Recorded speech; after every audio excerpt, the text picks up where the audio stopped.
Please welcome newly appointed United Nations Messenger of Peace, Mr. Leonardo DiCaprio.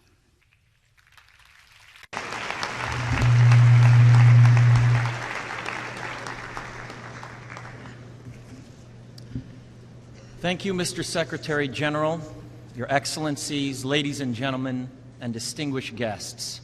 I am honored to be here today.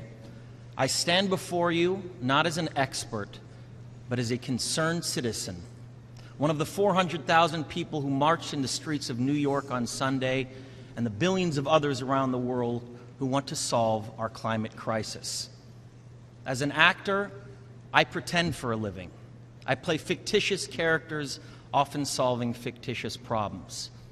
I believe that mankind has looked at climate change in that same way, as if it were a fiction, as if pretending that climate change wasn't real would somehow make it go away.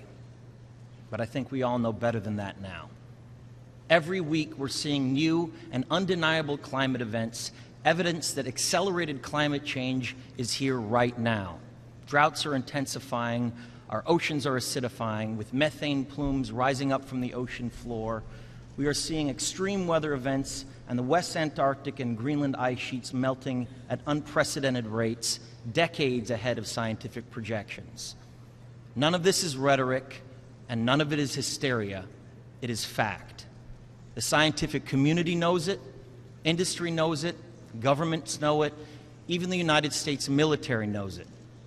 The Chief of the U.S. Navy's Pacific Command, Admiral Samuel Locklear, recently said that climate change is our single greatest security threat. My friends, this body, perhaps more than any other gathering in human history, now faces this difficult but achievable task. You can make history, or you will be vilified by it. To be clear, this is not about just telling people to change their light bulbs or to buy a hybrid car. This disaster has grown beyond the choices that individuals make.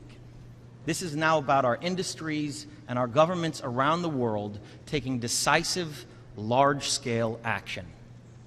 Now must be our moment for action.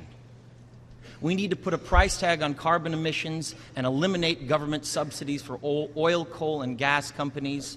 We need to end the free ride that industrial polluters have been given in the name of a free market economy. They do not deserve our tax dollars. They deserve our scrutiny, for the economy itself will die if our ecosystems collapse.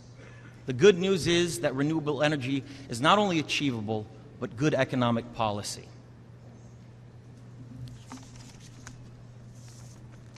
This is not a partisan debate. It is a human one. Clean air and a livable climate are inalienable human rights. And solving this crisis is not a question of politics. It is a question of our own survival. This is the most urgent of times and the most urgent of messages. Honored delegates, leaders of the world, I pretend for a living, but you do not. The people made their voices heard on Sunday around the world, and the momentum will not stop. But now it is your turn. The time to answer humankind's greatest challenge is now. We beg of you to face it with courage and honesty. Thank you.